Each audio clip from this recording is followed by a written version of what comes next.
I was sleeping in the car's passenger seat, and all of a sudden, my husband, Kevin, threw me out of the car. "You're just an ATM machine for me. If I get to use your money, then I don't need you anymore. You think that I'm gonna do something for you just because it's our wedding anniversary? Quit dreaming, you annoying creep." It was in a dark forest filled with mountains, and I was thrown out on a road that had not even been paved yet. The dress I had put on to get to the fancy hotel was torn, and I was injured by the gravel ground. My husband looked at me and mocked me as I expressed in pain. "Ha ha ha! What a look you have on your face. It feels so good to see you like that. Now, just go home on your own like that. Bye." Thinking back to this incident, I was such a fool for believing in my husband. My name is Natalie. A year ago, I got married to Kevin, who I met at our company that we both worked at. In the beginning, when I first met him, Kevin was very kind, trustworthy, and nice. My mother-in-law, Mary, was also kind, and at that time, I thought that we all would live happily together after our marriage. Right up until just before we got married, I wanted to balance between work and house chores, but my husband wanted me to be a full-time housewife. So I agreed to his idea. But as soon as the three of us moved in together after our marriage, my mother-in-law began to bully me frequently. "Oh, Natalie, the bill for living expenses came here. Please hurry up and pay it as soon as possible. And please make sure to buy more daily necessities like laundry detergents, soaps, shampoos, and food." "Oh, I thought you and Kevin were supposed to also pay for the living expenses. What are you saying? We have taken you in as Kevin's wife, and we are letting you live here as our family. So it's only natural that you should be the one to pay all of that. Besides, it's a housewife's job to buy all the groceries, isn't it?" "Oh, don't tell me that you're asking me to do it." I understand." "Oh, I'm really scared now. What a horrible wife, trying to make an old woman like me work so hard around the house." As I turned my back around her, I could hear her complaining. So I moved to another room as if to escape her complaints. I then let out a huge sigh. I feel so uncomfortable every day, and as soon as I'm alone, I always let out a huge sigh. And then I opened my bank book. The savings I had worked so hard to save while I was working before I married Kevin were decreasing very fast. Seeing this, I feel depressed once again.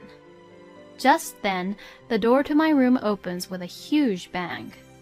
Oh yes, I have to go out tomorrow, Natalie, so could you lend me some money?" "Huh? What? It's all fine, right? I mean, you have a lot of savings, don't you?" "Well, my savings are not infinite either." "Why don't you work for yourself and enjoy your hobbies with your own money that you earn?" After I said that, I realized that I just went against her, and that was a mistake. Because now, Mary will start complaining nonstop, and it would be a huge hassle for me now. "Oh my God, I can't believe you would talk to me like that. And I'm the one who welcomed you into our family without any hesitation. How insane can you be? Just give me the money already. If you can't listen to me, you can leave this house right now, you know." "Oh, hey!" With that, Mary snatched my bank book from me and ran away at once. She said that she's an old woman herself, but running away and moving very fast like that? She's not an old woman at all. She's full of energy. She doesn't even do her own chores at home, and she forces everything onto me. And Kevin, on the other hand, Natalie is indeed a good wife for me.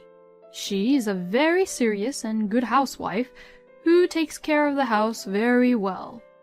outside the house, he'd act friendly with everyone around him, saying things like that. But when he's back in the house, things are completely different. Natalie, I have to take a taxi for work tomorrow, so give me money for the taxi fee. Oh, and give me lunch money too. Kevin, you work and earn enough money, so can't you pay for your own fee for the taxi or pay for your own lunch? What are you talking about? That's my money, and I get to use my money for my own hobbies. Natalie, you're a full-time housewife, so that means that you're no different than our housekeeper, so you should be the one paying. Duh! It's true that Kevin has a low monthly income, so I have to cooperate with him to some extent. But I can't have him expect me to pay for all the living expenses, rent, and everything else. I wonder if Kevin even have any pride in himself as a man. When I got sick, both Kevin and Mary didn't take care of me. They would always ask me for money and never help me with any house chores. I can't really live like this anymore. I wonder if I should consider divorce. I kept on thinking this to myself, but I couldn't take the courage to step forward into divorce. Then one day... Hey, I heard that the celebrity who you're a big fan of is going to hold a dinner show at a nearby hotel soon. It's almost our wedding anniversary anyways, so do you want to go to the dinner show? Is that true? Of course I want to go. I knew you would say that. Then, please make a reservation for both of us. Yeah, sure. He even remembered our anniversary. He'd always treat me like a housekeeper, but deep down, Kevin is actually very sweet. I should be more open-minded and accept him for who he is. I immediately made a reservation for the two of us and bought 2 tickets. It was tickets that I could get without requiring names and other information, so getting the tickets were no big deal. And then, the day of the dinner show came. The day I had been looking forward to had arrived. I was so excited to put on my dress and makeup and dress up for the occasion. I hadn't really felt like this for a very long time now. Hey, hurry up. We're leaving soon. If we don't leave soon, we won't make it. Okay, I'm almost ready. Once I got ready and we were just about to leave... Oh, I'm so sorry. I also have somewhere to go, so please let me get in the car with you both. Saying that, Mary also got on the car quickly, because she had somewhere to go as well. We had about 3 hours before the dinner show started. I wanted to arrive at the dinner show with plenty of time to spare, but I was a little nervous that something might happen with Mary on the way to the dinner show. But I didn't want to waste any more time arguing about it here with them. So I had no choice but to leave together with Mary. I was the one who drove the car. But after about an hour of driving, Kevin began to say this. Aren't you exhausted from all the driving? I'll drive instead, so why don't you just sleep next to me? Yeah, Natalie, why don't you just rest next to Kevin? Well, if you both insist, then I will rest. Thank you. We then stopped by at the nearest gas station to exchange the seats. I had no idea that Mary could be even that kind to me. I had decided to take up on their offer and take a nap in the passenger seat next to Kevin. Sometime later, I was awakened by a jolt to my body with a loud bang sound. Ouch! And when I looked around, all I saw were trees all around me. To my surprise, I was lying around in a forest filled with mountains. The loud bang sound I heard earlier was Kevin and Mary closing the car door. Wait, what the heck is happening? Oh, well, I'm going to enjoy today's dinner show just with my mother, instead of with you. And as for you, you worthless creep, we'll have to get out of the car. What? Why? Oh my, Natalie, you say the funniest things. The tickets were only reserved for the two of us. It's your fault, Natalie, for not booking for your own ticket. Well, come on, let's go then, Kevin. We're running out of time, so let's hurry up. Oh yes, you're right. Well then, see you around, you helpless housekeeper who's only an ATM for me. Hey, wait! Then they drove off to the hotel as the two said that to me. Why? What did I even do to them? I've always done everything for them. Do they really enjoy tormenting and bullying me that much? From the depths of my heart, the thoughts that I had been holding back all these years began to well up. The daily events that Kevin and his mother had been subjecting to me since our marriage coincided with this incident, and tears welled up in my eyes, and I felt just really sad about what had happened. What on earth am I going to do without a car in these mountains? I was at a loss for what to do, but then I thought of something. Well, it can't be helped, right? It's a big dinner show, and I'm sorry to cause everyone in trouble, but... I wiped my tears and took out my phone to call my best friend Tessa, who was also my colleague at work, about my current situation, and asked her to pick me up. Oh, Natalie! Are you okay? Come on, get in the back quickly. I got on the motorcycle that Tessa came to pick me up with. Oh, Natalie, you've been through a lot. Let's give them a hell for being so cruel and inhumane to you, Natalie. I'll help you too. Thanks so much, Tessa. I'm going to make those two pay back double for what they've done to me this whole time. We immediately headed for the hotel, and Tessa completely drove ahead of Kevin's car. On the way to the hotel, we planned our strategy. About an hour later, Kevin and Mary had arrived to the dinner show venue. I'm looking forward to tonight's dinner show. Yes, indeed, me too. I wanted to go with you, Mom, because I heard a very famous celebrity was coming to the dinner show. Well, it's all thanks to Natalie for paying for our tickets. As they were having a conversation like this, all the lights went out at once, and the main stage was lit up.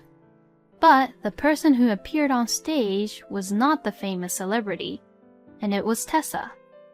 Ladies and gentlemen, thank you for coming today. I will be your MC for today's event. My name is Tessa. Now, please sit back and relax and enjoy the dinner show. Then, as Tessa says this, the dinner show began. The famous celebrity showed up on the stage, and all the audience was cheering and buzzing with delight. Next, please enjoy this clip. As Tessa says this, a huge screen comes down on the main stage and a clip is shown. Oh, Natalie, the bill for living expenses came here. Please hurry up and pay it as soon as possible. And please make sure to buy more daily necessities like laundry detergents, soaps, shampoos, and food. Oh, I thought you and Kevin were supposed to also pay for the living expenses. What are you saying? We have taken you in as Kevin's wife, and we are letting you live here as our family. So it's only natural that you should be the one to pay all of that. Besides, it's a housewife's job to buy all the groceries, isn't it? Oh, don't tell me that you're asking me to do it. I understand. Hey, Natalie, fill up the car with gas. Oh, and do the laundry too. Natalie, will you go to the supermarket and get some groceries? Hurry up with the meal. Come on, I'm starving. Natalie, I have to go out tomorrow, so can you lend me some money? It's fine, right? You have enough money saved up, don't you? Just give me the money. If you don't obey me, you can leave this house right now, you know. all the images shown on the big screen are the daily treatment I received by Kevin and Mary from the time of our marriage until now. Hey, what's airing right now is... How horrible! What the hell is happening here? Why the hell is our daily footage being shown on here? And why was it even being recorded on camera in the first place? Oh, don't ask me. I don't know either. Hey, stop this right now. Actually, I have been frequently discussing the happenings at home with my best friend Tessa. She had advised me to gather evidence in case of emergencies, and I had been recording the bullyings I'd receive on my phone on a regular basis. Of course, I had my phone with me today, so I decided to use this occasion to show the recordings I had to the audience. Thank you all for watching, ladies and gentlemen. This clip that was just shown is actually recorded by my colleague and one of my best friend, who got treated like that from her own husband Kevin and her mother-in-law Mary on a regular basis. As Tessa says that, the spotlight goes on to Kevin and Mary at the same time. The people around began to buzz even more. And, plus, they dumped and left her into the forest just to come to this dinner show today. How terrible can people be, am I right? I can't believe he and Mary would treat his own wife and her own daughter-in-law like that. I can't believe it either. I pity her so much. The whole venue was buzzing with talks of Kevin and Mary. Thank you all very much for your kind attention. And to Kevin and Mary, I would like to declare to get a divorce with you, Kevin, here today. So, thank you very much for what you both have done to me until now. To that, the audience cheered and applauded. Perhaps, unable to bear the atmosphere any longer, Kevin and Mary ran away and left the place. Ah! How could Natalie do this to us? How could this be? Damn it! After that, our divorce was settled. And I also filed a claim against Kevin and Mary for my emotional distress they caused me. I packed up my belongings, left the house, and temporarily stayed at my best friend Tessa's house. After the divorce was finalized, Kevin and Mary said that their routine acts, which were played on the big screen in front of many people, became known around in the neighborhood and was also rumored at Kevin's workplace. The two also could no longer live in the neighborhood and had a hard time finding a better place to live on their own. Of course, because of that incident and all the rumors around Kevin, he was fired from his job. Rumor has it that they can't even manage their finances now and are on the verge of bankruptcy. I am glad to hear that they are both having a hard time living without a person like me, who was their housekeeper ATM. Thank you so much for your help, Tessa. I should be the one thanking you. Oh, it's okay. Don't worry about it. I'm really glad that you're okay now, Natalie. I shouldn't have even trusted people like them in the first place. I'm really sorry for all the worries, and I'll reflect back on the mistakes I made this time. When you're in trouble, you don't have to face it alone, you know. That's what friends are for. If you ever need help, you can always count on me. Thank you so much, Tessa. I am truly saved by having a wonderful best friend like you. After this, we talked a lot about the dinner show. A week later, I told the company where I used to work for about what had happened and returned back to work as they wanted to hire me again. Tessa and I are both single and decided to share the house. We are having a good time while looking for the right person for each other. Thank you for watching until the end. Please subscribe to our channel. We hope to see you in our next video.